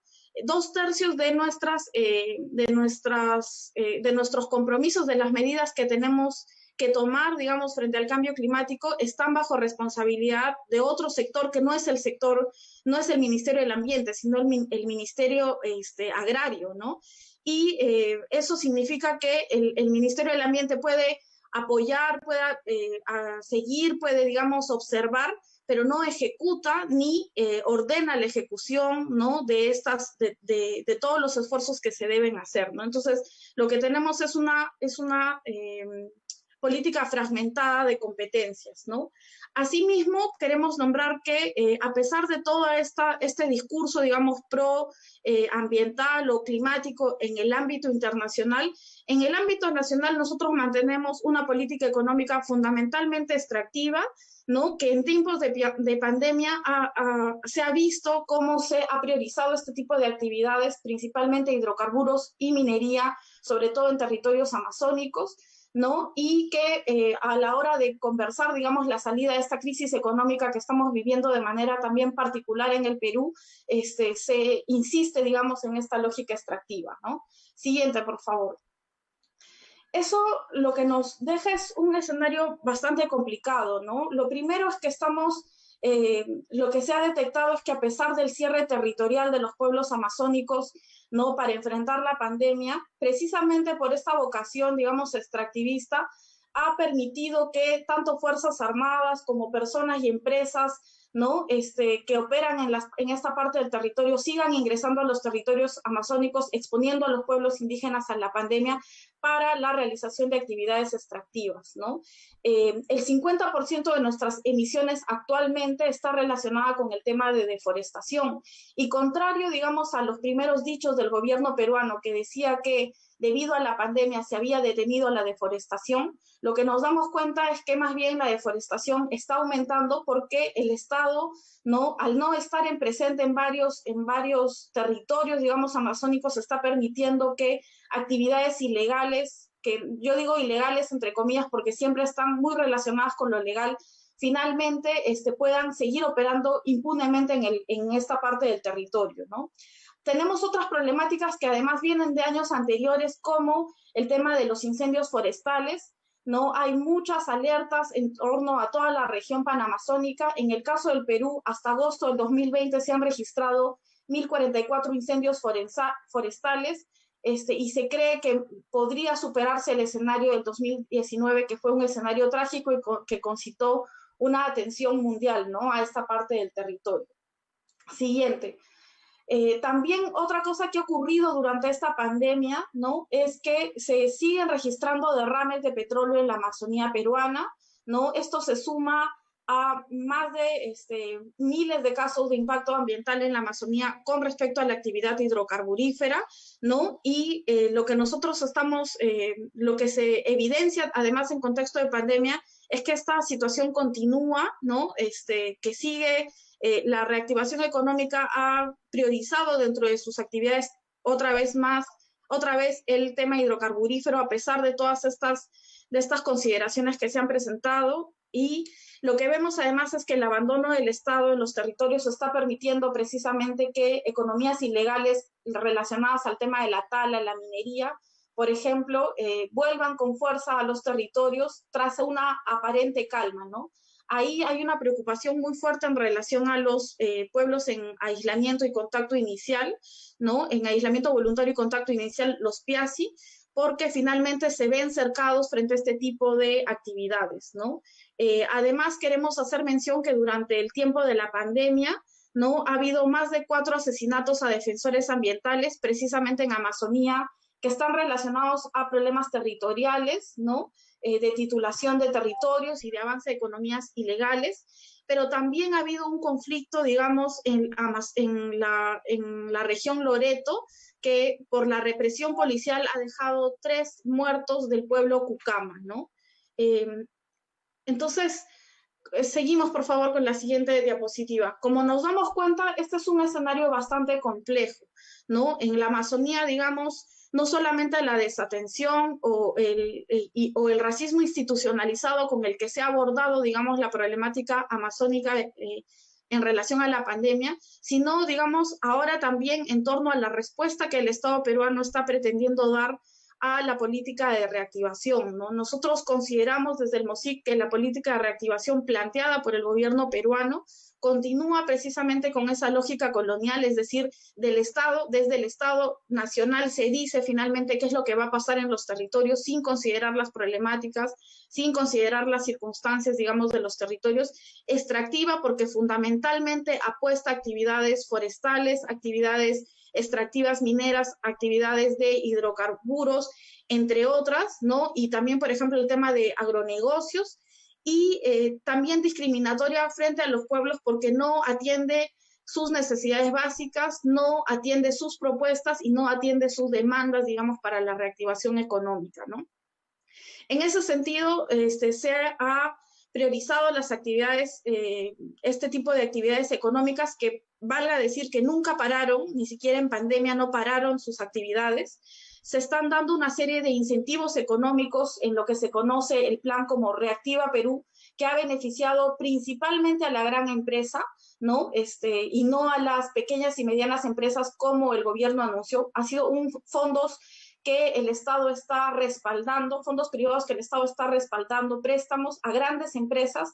Varias de ellas se ha detectado que tienen casos, que están involucradas en casos de corrupción, que están ligadas, por ejemplo, a temas de infraestructura, ¿no? Y energía que se dan en Amazonía, ¿no? También investigadas, a empresas investigadas por delitos ambientales, que están, por ejemplo, que están siendo seguidas por inteligencia financiera para ver temas de tala ilegal, ¿no? De venta de madera ilegal, entre otras cosas, y también que, digamos, tienen un esquema fiscal, ¿no? Sustentado en una serie de beneficios, digamos, ¿no? En otros países y una serie de normativas que han ido burlando, digamos, a nivel fiscal, ¿no? En ese sentido nos preocupa bastante una serie de decretos de urgencia, ¿no? Y de leyes que están permitiendo el uso desproporcionado de la fuerza policial a un momento de impunidad, digamos, en que la fuerza policial pueda intervenir territorios, ¿no? O situaciones de protesta social, ¿no? Hay un sentido de impunidad ahí, presencia de las Fuerzas Armadas en territorios que tienen problemática socioambiental. También en esta idea insistente, ¿no? De que es necesario seguir rebajando estándares y normativas ambientales, ¿no? Así como también, por ejemplo, reducir los plazos o los alcances de lo que significa la consulta previa en el Perú, que es un derecho ganado por los pueblos indígenas, amazónicos y andinos, ¿no? En ese sentido, esta política de reactivación no ha tenido mayor opinión ni del sector ambiental ni del sector de cultura. Es más, no solamente no les han pedido la opinión, sino que los mismos sectores se han abstenido de dar mayor opinión. Simplemente dicen que hay que hacerse de manera responsable ambientalmente, pero digamos, esos son palabras frente a hechos concretos que nos demuestran que existe una política que pone en riesgo no solamente, que pone en riesgo a las poblaciones, que pone en riesgo a los territorios, pero que también pone en riesgo el papel, digamos, y los compromisos climáticos que tenemos a nivel nacional, ¿no? Solo como un dato de lo que está pasando también ahora es que precisamente en la discusión del presupuesto anual, ¿no? Para el año 2021, se mantiene el monto que en términos porcentuales se mantiene el 1.6 que está destinado para temas ambientales, lo que de por sí representa una reducción del presupuesto porque el presupuesto se ha reducido entre el 2020 y el 2021, lo que significa que efectivamente tenemos sectores que tienen hacia afuera un discurso ambiental y climático que puede ser aplaudido por algunos sectores, que puede ser visto como un avance, pero que en términos concretos no se sustenta en la realidad de los pueblos, en la realidad de los territorios, ni en la realidad que estamos observando diversas organizaciones de sociedad civil, ¿no? Yo coincido mucho con las compañeras y compañeros que me han antecedido en que existe una lógica, digamos, que es común en todos nuestros países, a pesar de las diversas cuestiones más específicas que podemos encontrar, ¿no? En torno a nuestros gobiernos, a lo que está pasando, pero digamos hay una lógica común que nosotros creemos debemos rechazar porque precisamente en los compromisos de cambio climático no se están atendiendo y no se está actuando en consecuencia al peligro en el que estamos, ¿no? Yo quisiera con eso terminar mi intervención. Muchas gracias. Gracias, Romina. Miren, estamos con los tiempos. Queremos agradecer también a todos los que participaron. Hay preguntas. Entonces yo voy a pedir a cada uno de los compañeros y compañeros que puedan en 2 minutos contestar brevemente.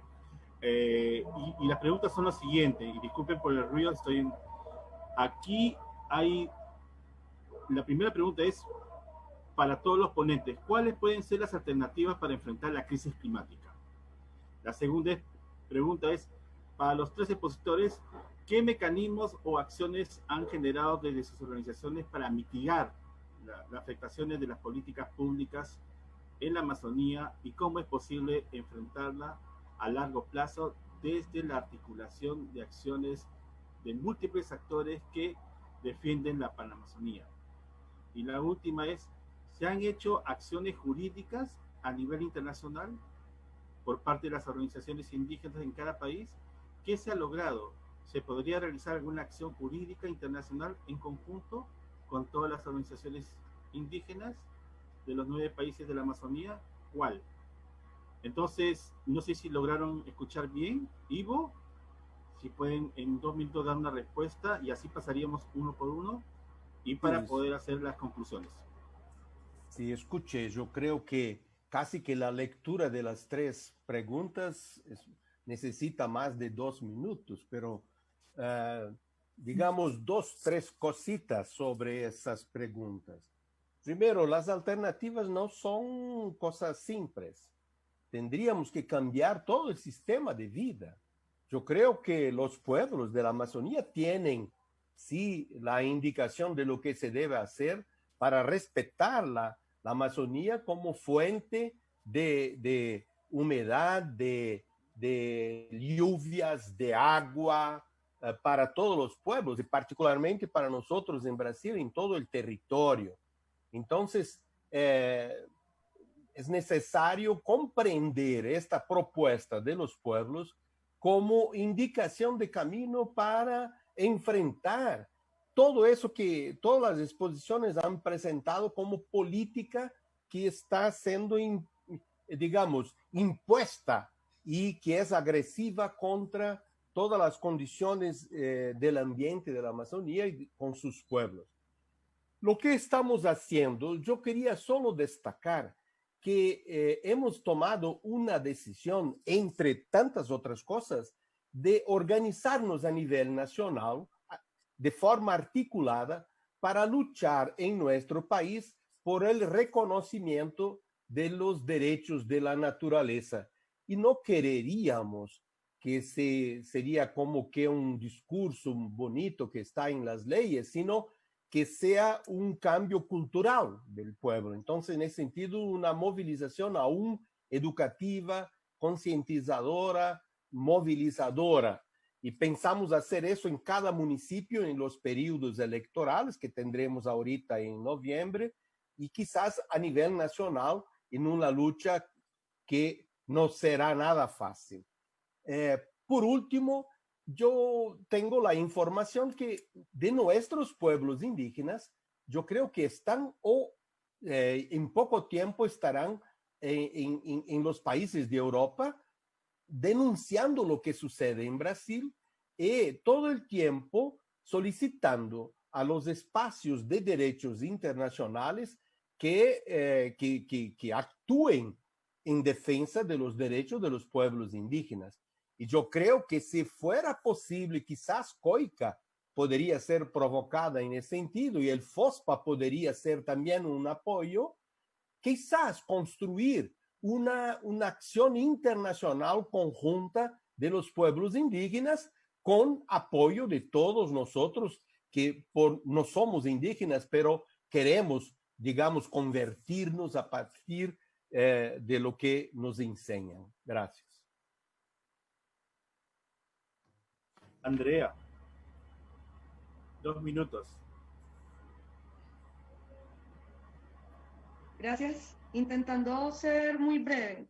Yo creo que las alternativas pasan por dos momentos. Uno, como mencionaba Ivo, también de denuncia y de incidencia, reconociendo que la crisis climática es apenas una expresión de un sistema que es una crisis en sí misma y que las afectaciones ecológicas también tienen unos impactos sociales supremamente fuertes. En eso consiste en esencia una injusticia ambiental, la mezcla entre lo social y lo ecológico. Ese primer nivel de denuncia e incidencia también tiene que pasar por distintas escalas, desde lo local hasta lo internacional, como estaba mencionando Ivo. Porque, y aquí intentaré conectar con la segunda propuesta, aunque el problema es global, las alternativas son locales. La lucha contra el cambio climático, como está encaminada en los escenarios multilaterales optados por el poder corporativo, tiene un enfoque equivocado. Así cumpliéramos el Acuerdo de París con las metas voluntarias establecidas en los NDCs, la temperatura media global aumentaría 3 grados. Nosotros no podemos esperar a que los organismos multilaterales, internacionales, tomen decisiones que realmente pretendan salvar a la gente, salvar a todas las formas de vida y no salvar el capitalismo. Entonces, esas alternativas locales pasan por lo que se ha dicho mucho y que puede parecer un cliché, pero que realmente es cierto. Y son los asuntos de comprar local, de utilizar otros medios de transporte, y también de las propuestas de los pueblos organizados, desde el manejo comunitario de territorios, reconociendo que los pueblos no son enemigos de los ecosistemas, que los necesitan para su salud, que la salud de los ecosistemas está ligada a la salud de los pueblos y no podemos continuar criminalizándolos. En esa vía es apoyar esas alternativas de los pueblos desde la solidaridad, desde la agroecología, recordando lo que dice, por ejemplo, la vía campesina, como la agricultura familiar orgánica es una de las vías más sensatas para enfrentar esta crisis climática.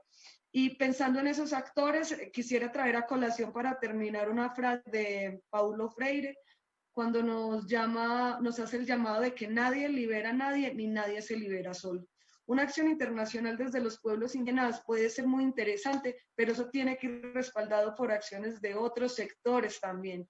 Tenemos que juntarnos y reconocer que todos y todas somos afectados por esta crisis, no solo por la crisis climática, sino por la crisis ambiental, y que tenemos que juntarnos desde las diversidades. Y este justamente es el llamado que buscamos tener en espacios como este desde el FOSPA. Es decir, no estamos solos. Estamos dispersos, pero empecémonos a juntar las creatividades de jóvenes, de indígenas, de intelectuales, de académicos, para realmente hacer de nuevo el futuro posible. Muchas gracias. Tania, 2 minutos. ¿Tania o Natalia Osben? Natalia, perdón, disculpa. Ya. Sí, ya tantas personas que ya... No hay problema. Bueno, muchísimas gracias por este lindo espacio. Qué bueno compartir con ustedes y ver que las luchas son comunes, compas. Decirles que sí, nosotros hemos trabajado mucho temas de alternativas y dado que Ecuador es un país que cuenta justamente con el reconocimiento de derechos de la naturaleza, hemos ido por las vías legales.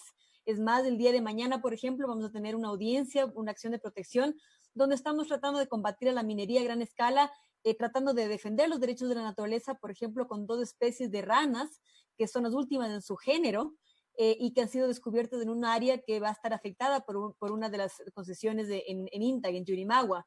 Entonces, eso, por ejemplo, para mí ya es una alternativa, por ejemplo, que los países inviertan en la bioeconomía.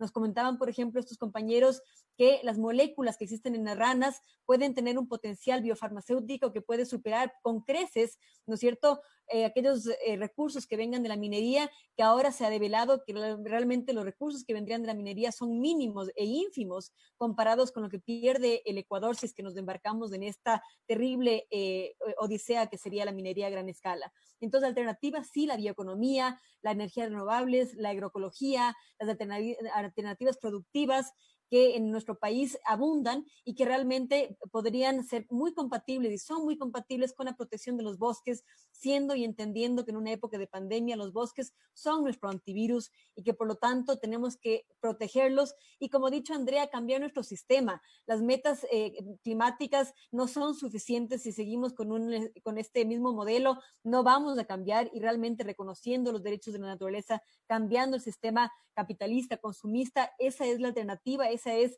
la oportunidad que nos da esta pandemia y que tenemos que aprovecharla, porque no es suficiente seguir incluso con las metas, cumpliendo las metas que nos habíamos propuesto, porque el problema nos rebasa y es muchísimo más grande.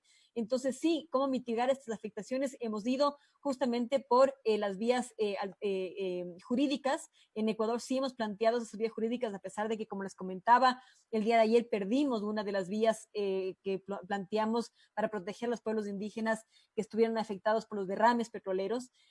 Sin embargo, seguimos en este llamado permanente, como les indicaba, una alternativa fuerte es esta iniciativa de las cuencas sagradas, que justamente es una iniciativa de Ecuador y Perú, que es un llamado permanente para proteger el biocorredor megadiverso de Ecuador y Perú, y que plantea el detener la expansión de la frontera extractiva y hacer una transición socioecológica post-extractivista. Esta transición sí es posible. Planteamos justamente varias alternativas, existen varias alternativas locales, como ha dicho Andrea, y lo que tiene que hacerse es justamente escalar estas alternativas, porque yo creo que el nuevo modelo, esta nueva normalidad está frente a nuestros ojos, y creo que somos más los que queremos esta nueva normalidad y no volver a un extractivismo más bien más feroz, y por lo tanto me parece interesantísimo estos espacios para entender que las alternativas son reales, existen, están aquí, y que es bueno que las podamos trabajar conjuntamente. Gracias por ese espacio. Dania, 2 minutos. Sí, muy breve, creo que ya mencionó varios aspectos vinculados con lo que son las alternativas. Creo que un aspecto también importante es mirar la Amazonía más allá de solamente entenderla como un bioecosistema que es vital para la naturaleza, pero también para la humanidad. También ver la Amazonía como un sistema social, un sistema político y un sistema económico, que creo que es importante ver esta multidimensionalidad e integralidad con la que debe ser abordado la gestión y la gobernanza de lo que es la Amazonía, ¿no? Pero ver fundamentalmente la Amazonía como un espacio donde se configuran una serie de dinámicas sociales, económicas, pero también sistémicas, porque depende de ese ecosistema, de ese bioma, todo lo que es realmente el mantenimiento de la vida. Y otro aspecto que creo que es también importante es visibilizar todas estas alternativas locales. Ya lo decía también Andrea, creo que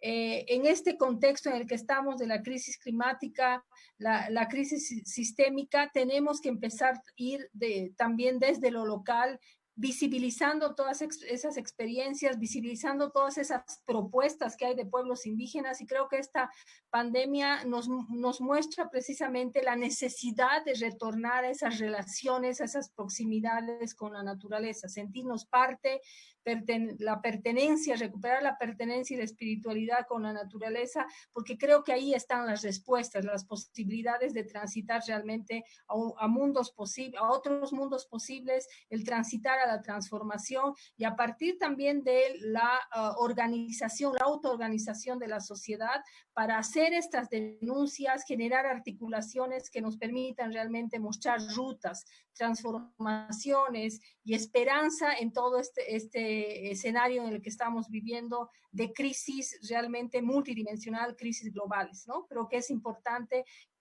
el generar estas articulaciones, el construir estos espacios para escucharnos, para poder realmente construir de manera participativa y de sumar esfuerzos para ir generando estas transformaciones, ¿no? Como Grupo de Trabajo, Cambio Climático y Justicia estamos apostando a lo que son alternativas al desarrollo, a este desarrollo depredador. Gracias, Tania.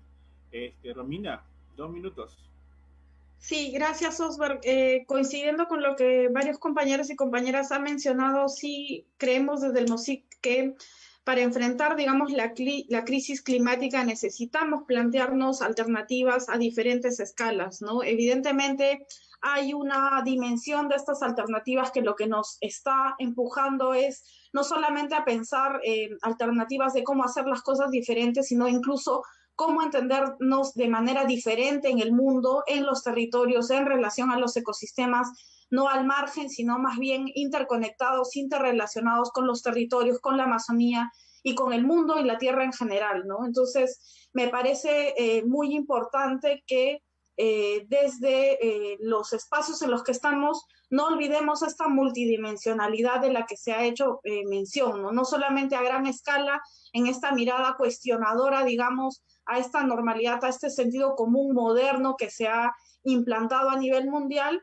sino también que busque alternativas, como decían, a nivel desde los territorios con participación, ¿no? Porque creo que una cosa que sí me gustaría hacer énfasis es que ninguna alternativa va a ser efectiva ni va a ser posible si es que no hablamos de una democracia radical, y una democracia radical que implique no solamente la voz de los pueblos, sino que además la decisión precisamente de los pueblos, de las mujeres, de las organizaciones y de quienes estamos habitando estos territorios a nivel, digamos, a diferentes niveles, ¿no? Yo creo que acciones hay diferentes, hay acciones productivas que están buscando dar alternativas para una economía sostenible con el territorio, hay iniciativas de defensa legal para otorgar derechos de la naturaleza, para otorgar protección a pueblos indígenas, hay iniciativas a nivel organizacional, territorial, reconocer que, por ejemplo, los pueblos indígenas están avanzando muy fuerte con el tema de los territorios integrales y las naciones, digamos, indígenas,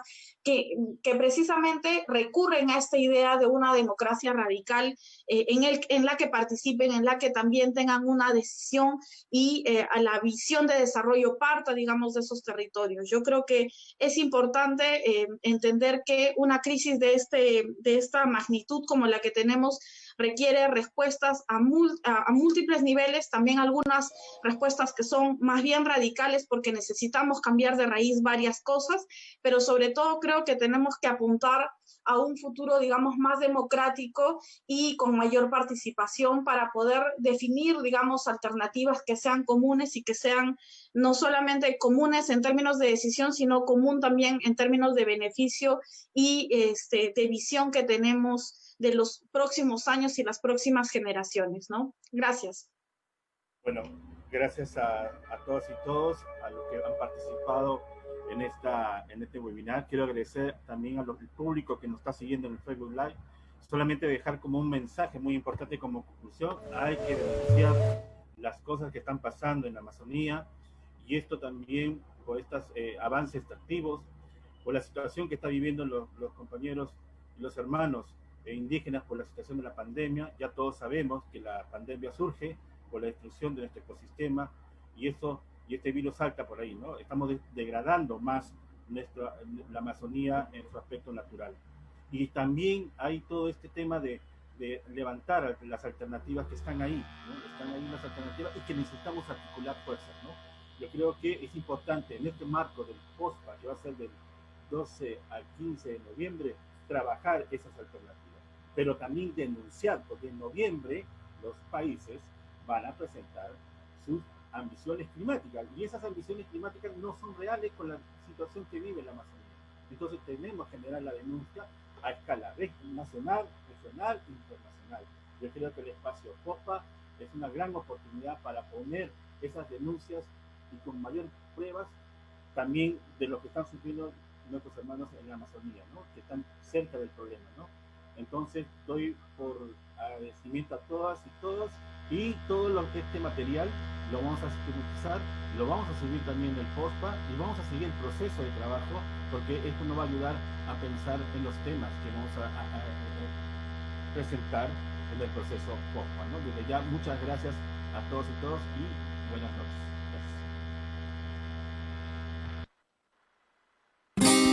Canción: por la vida defendemos a la Amazonía, al Nono Fospa Mocoa.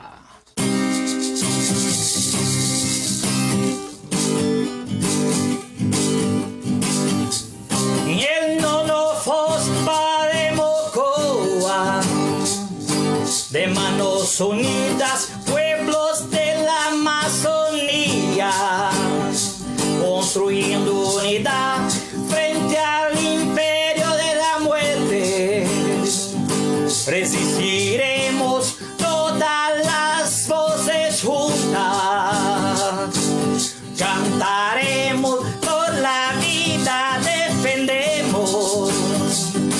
La Amazonía por la vida defendemos. La Amazonía por la vida defendemos. La Amazonía.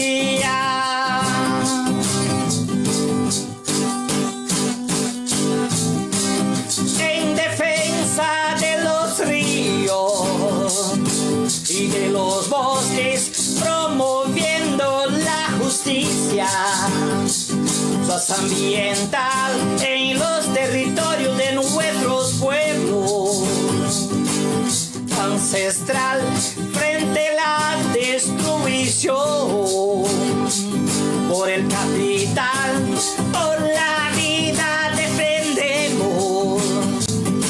La Amazonía por la vida defendemos.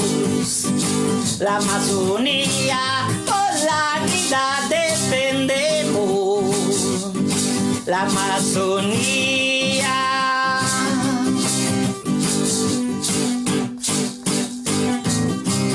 El camino de la lucha son nuestros cuerpos, la resistencia es posible. Con buenas prácticas, partilhando nuestros saberes, sin discriminación, seguiremos hombres y mujeres. La nueva construcción, por la vida defendemos.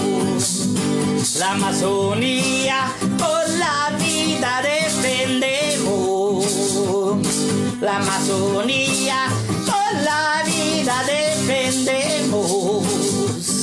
La Amazonía, por la vida defendemos. La Amazonía, por la vida defendemos. La Amazonía.